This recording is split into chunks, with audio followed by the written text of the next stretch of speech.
नमस्कार, स्वागत है आपका न्यूज बाइस्कोप में। मैं हूं आसिया। आज जो सबसे बड़ी खबर मिली, लालू प्रसाद यादव की संपत्ति को ईडी ने अटैच कर लिया है। आईआरसीटीसी घोटाले के मामले में यह कार्रवाई की गई है। सिर्फ लालू प्रसाद यादव ही नहीं, उनके परिवार की भी संपत्ति अटैच की गई है और ये कोई पहली बार नहीं हुआ। इससे पहले भी लालू यादव की संपत्ति को अटैच किया जा चुका है। फिलहाल गाजियाबाद और बिहार की संपत्ति अटैच हुई है। 6 करोड़ से ज्यादा इसके मूल्य बताए जा रहे हैं जिन संपत्तियों को अटैच किया गया है। लेकिन इस कार्रवाई के बाद जो बयान आ रहे हैं, जो प्रतिक्रियाएं आ रही हैं, वो अलग बात है। लेकिन इससे अलग जो टीम इंडिया बनी है, अब उस पर क्या असर पड़ेगा, ये हम समझने की कोशिश करेंगे। हमारे साथ पटना स्टूडियो से हमारे सहयोगी जुड़े हुए हैं, एसके राजीव, आपका बहुत बहुत स्वागत है। ये कार्रवाई तो होनी थी क्योंकि घोटाले में आरोपी बनाए गए हैं, पूरा लालू परिवार ही आरोपी है। लेकिन इस कार्रवाई के बाद अब बिहार की सियासत को किस नजर से देख रहे हैं, खासकर टीम इंडिया की सियासत अब क्या रंग ला सकती है? देखिए आसिया, सबसे पहले तो ये चीज़ समझना जरूरी है कि जो पूरा मामला है उस मामले में आखिर क्यों तीसरी बार इस प्रॉपर्टी को अटैच किया गया है। चूँकि ये खबरें लगातार आ रही हैं कि प्रॉपर्टी को अटैच कर लिया गया है और 6 करोड़ रुपए की मूल्य की जो है वो प्रॉपर्टी है। लेकिन मैं अपने दर्शकों को ये बताना चाहूँगा कि इस प्रॉपर्टी की कीमत सिर्फ 6 करोड़ नहीं है, बल्कि जिस समय लालू प्रसाद यादव के ऊपर आईआरसीटीसी मामले में केस हुआ था उस समय इस प्रॉपर्टी की कीमत लगभग 6.5 करोड़ के करीब थी, जो आज की तारीख में बढ़ करके लगभग 150 करोड़ रुपए की हो गई है। यानी कि अगर आप आज की बात करेंगे तो 150 करोड़ रुपए इस प्रॉपर्टी की कीमत कम से कम बताई जा रही है। और तीसरी बार लालू प्रसाद यादव की प्रॉपर्टी को ईडी ने अटैच किया है। तो ये एक बहुत ही महत्वपूर्ण इन्फॉर्मेशन है जो कि हमारे व्यूअर्स को जानना चाहिए। अब देखिए, ये पूरा जो मामला है, इस पूरे मामले में पटना में जो है वो 3 जगह पे, एक महुआ में है, महुआ बाग है, एक वहाँ है लालू यादव की प्रॉपर्टी, उसको अटैच किया गया है। दानापुर में 2 जगह पे प्रॉपर्टी है, उसको अटैच किया गया है। एक रुपसपुर थाना के ठीक पीछे है और एक ज्ञान निकेतन जो है दानापुर में, वहाँ पर एक प्रॉपर्टी है। और इसके अलावा जो तीसरी प्रॉपर्टी है वो बिहटा में है। तो बिहार में, पटना में 3 प्रॉपर्टी है, उसको अटैच किया गया है। इसके अलावा गाजियाबाद की एक प्रॉपर्टी को अटैच किया गया है और दिल्ली में जो श्याम नगर है, श्याम बाजार है, वहाँ पर एक प्रॉपर्टी है, उसको अटैच किया गया है। तो इन तमाम प्रॉपर्टियों की अगर आज की तारीख में आप कीमत जानेंगी तो कम से कम 150 करोड़ रुपये, मैं मिनिमम बता रहा हूँ, 150 करोड़ रुपये इस प्रॉपर्टी की कीमत है। निश्चित तौर पर लालू यादव के परिवार के लिए एक बड़ी मुश्किल का दौर जो है वो अब शुरू होने वाला है। चूँकि आपको ये पता है आसिया कि जो ईडी जो प्रॉपर्टी को अटैच करती है तो उसको जल्दी रिलीज नहीं करती है जब तक ईडी को कि आप पर्याप्त और पुख्ता सबूत नहीं दे देती हैं और ईडी को ये पता नहीं चल जाता है कि नहीं भाई वाकई में ये प्रॉपर्टी जो है वो इनकी प्रॉपर्टी है। उसमें इनकम टैक्स का पूरा वो लोग रिटर्न मांगते हैं, इनकम टैक्स से फिर वो लोग कांटेक्ट करते हैं, इनकम टैक्स की भी फिर उसमें दबिश पड़ती है। तो ये पूरा मामला जो है वो आप कह सकते हैं कि अभी आप रांची में अगर देख रही होंगी तो मुझे जहाँ तक याद है कि अभी जो ईडी कार्यालय है वो भी किसी एक पूर्व जो मंत्री वहाँ के हुआ करते थे, एनोसेक का, उनके बिल्डिंग में वो ईडी का कार्यालय चल रहा है और अभी तक उस प्रॉपर्टी को ईडी ने अटैच कर रखा है। तो ठीक उसी तरीके से जो ईडी लालू प्रसाद यादव की प्रॉपर्टी को जो अटैच किया है, मुझे नहीं लगता है कि आने वाले दिनों में अब ये प्रॉपर्टी लालू प्रसाद यादव को मिलने वाली है, चूँकि उनके पास इतने पर्याप्त सबूत नहीं होंगे हमारे ख्याल से। चूँकि मैं लगातार कवर किया हूँ पॉलिटिकल बीट को पिछले 20 साल से, कि वो ईडी के सामने दे पाएंगे। हालांकि ये उनके वकील बताएंगे कि वाकई में इस पूरे मामले में क्या आगे कार्रवाई होगी। लेकिन इतना तय है कि लालू प्रसाद की परिवार की जो मुश्किलें हैं वो अब आने वाले दिनों में बढ़ेंगी। दूसरा आपका जो महत्वपूर्ण सवाल है वह यह है कि जो पॉलिटिकल रिएक्शन है वो क्या है। देखिए, जाहिर है, आपको याद होगा कि 2017 में जब यही नीतीश कुमार लालू प्रसाद यादव के साथ उन्होंने रिश्तों को ब्रेक किया था और उसके बाद यही नीतीश कुमार हैं जो लगातार ये कह रहे थे कि नहीं भाई, ईडी का जो रेड है वो सही है, जो इनकम टैक्स का रेड है वो सही है, इस पूरे मामले में लालू प्रसाद यादव के परिवार पर कार्रवाई होनी चाहिए। लेकिन अब ये वही नीतीश कुमार ये और उनकी यही पार्टी है जदयू जो कह रही है कि नहीं भाई, ईडी का जो ये रेड है ये पूरी तरीके से गलत है और जानबूझ करके प्रतिशोध की भावना में जो है वो केंद्र सरकार जो है वो इस तरीके की कार्रवाई करवा रही है।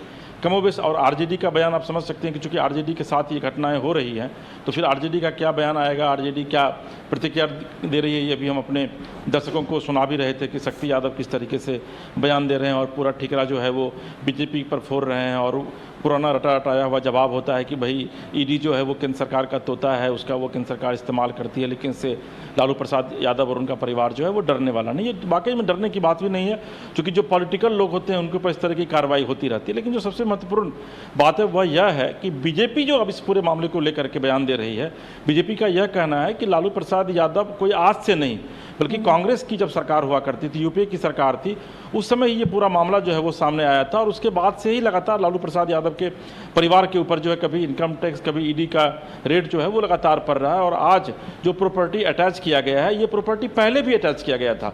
ये मैं आपको एक और अपडेट दे दूं कि इनकम टैक्स के द्वारा इस प्रॉपर्टी को पहले ही अटैच किया जा चुका था, और उसके बाद अब ईडी की बारी थी। उसमें 2-3 ऐसे प्रॉपर्टी हैं जिसको कि पहली बार ईडी ने अटैच किया है। तो निश्चित तौर पर लालू प्रसाद यादव के परिवार के लिए मुश्किलें बढ़ रही हैं। और आपको ये पता है कि आज ही साउथ रेवेन्यू कोर्ट ने 7 अगस्त को विधिवत एक तारीख मुकर्रर की है अगली सुनवाई को लेकर के, जिसमें कि तेजस्वी प्रसाद यादव के ऊपर जो है वो आय से अधिक संपत्ति का मामला चल रहा है और 7 अगस्त को उसकी सुनवाई होनी है।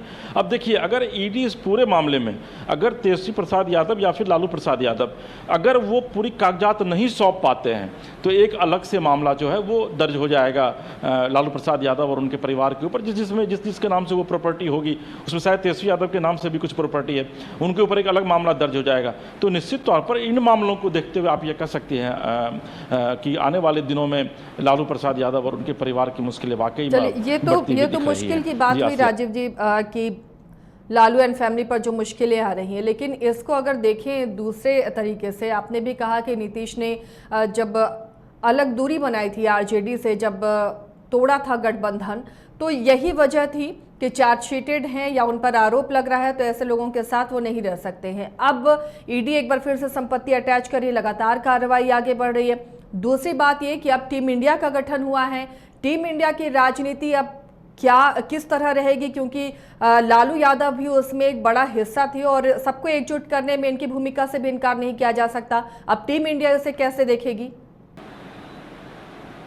देखिए, दरअसल में आसिया 25 और 26 अगस्त को टीम इंडिया की जो बैठक है वो महाराष्ट्र में यानी कि मुंबई में होने वाली है, और उस बैठक का नेतृत्व जो है वो उद्धव ठाकरे और शरद पवार कर रहे हैं। इस बीच एक खबर ये भी आती है कि शरद पवार जो है वो 1 अगस्त को पुणे में एक रैली हो रही है कल, और उस रैली में मोदी के मंच को शरद पवार भी शेयर करेंगे। जाहिर है कि अगर इस तरह की खबरें आ रही है और वाकई में कल अगर शरद पवार उस मंच को शेयर करते हैं मोदी के साथ, तो टीम इंडिया को एक बड़ा झटका लगेगा। हालांकि शरद पवार को मनाने की पूरी कवायद जो है वो इंडिया के लीडर के द्वारा जो है वो की जा रही है, ताकि उस रैली में वो मंच शेयर नहीं करे। दूसरी जो महत्वपूर्ण बात है कि नीतीश कुमार की तरफ से अभी तक कोई बयान नहीं आया है। उनके जो प्रवक्ता हैं, प्रवक्ता बयान दे रहे हैं, तो प्रवक्ता का काम है, चूंकि प्रवक्ता जिस पार्टी के साथ आपका कोलैबोरेशन होता है, आप उसके पक्ष में निश्चित तौर पर जो भी पार्टियां होती हैं वो बोलती हैं।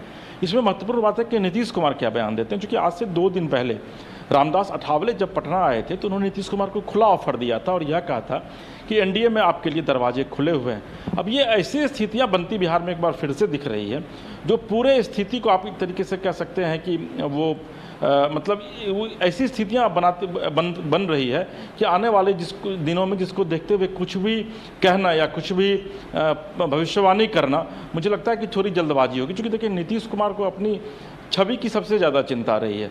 अब ईडी जैसी एजेंसियां, चूंकि अगर आप जब वोट लेने के लिए जाती हैं जनता के पास और आप एक मैसिव रैली को जो लोग नेता संबोधित करते हैं, तो उसमें वो कहते हैं कि भाई ईडी ने जानबूझ करके फंसाया, लेकिन उनके पास ये जवाब अब नहीं होगा लालू प्रसाद यादव और उनके परिवार के पास कि भाई आखिर इतनी प्रॉपर्टी आपके पास वाकई में आई कहाँ से।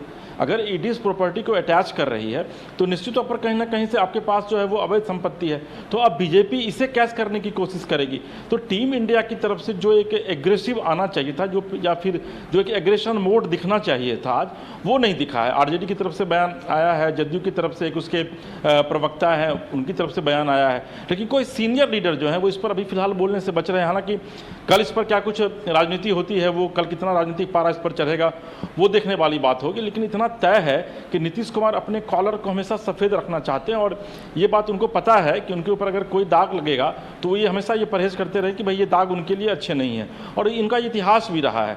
तो मुझे लगता है कि नीतीश कुमार फिर से एक बार निश्चित तौर पर कंसिडर करेंगे। और हालांकि नीतीश कुमार अगर इंडिया के साथ रहते हैं आने वाले दिनों में, अभी तक तो फिलहाल वो है, आगे भी कंटिन्यू अगर वो करते हैं तो फिर वो भी यही कहेंगे कि भाई ईडी जो है वो केंद्र सरकार ईडी का दुरुपयोग कर रही है और इसी वजह से लालू प्रसाद यादव को फंसाया जा रहा है। और चूंकि वो उनके साथ हैं तो किसी तरीके से फिर से नीतीश कुमार बीजेपी के साथ चले जाएं, इस वजह से और लालू प्रसाद यादव को तंग किया जा रहा है। तो ये तमाम तरीके की जो बातें हैं वो राजनीतिक हवा में जो हैं वो आने वाले दिनों में आपको तैरती दिखेंगी। लेकिन इन सब के बीच इतना तय है कि इसे लेकर बिहार में अब सियासी बयार एक तरीके से आप कह सकते हैं आसिया कि आने वाले दिनों में और ज़्यादा जोर पकड़ने की उम्मीद है और ज़्यादा तेज से बहने की उम्मीद है। चलिए, तो और भी दिलचस्प राजनीति होने वाली है बिहार की और इस पर नजर बनाए रखिए राजीव। फिलहाल शुक्रिया इस तमाम जानकारी के लिए। तो बिहार की राजनीति एक बार फिर और दिलचस्प होने जा रही है, क्योंकि जिस तरह ईडी ने आज लालू परिवार की संपत्ति को अटैच किया है, उसके बाद बयान और प्रतिक्रियाओं का दौर भी शुरू हो गया है। इसके अलावा क्या नीतीश कुमार अभी भी आरजेडी के साथ गठबंधन में रहेंगे, ये बातें भी अब हवा में तैर रही, ये सवाल भी उठ रहे हैं, चाहे वो विपक्ष हो या फिर आम जनता, सबके जहन में ये सवाल हो रही है कि सवाल आ रहे हैं कि क्या नीतीश कुमार अब अलग होंगे इस गठबंधन से, या क्या वो तर्क देते हैं टीम इंडिया का क्या होगा, उसमें किस तरह से आरजेडी को देखा जाएगा, क्या तवज्जो दी जाएगी।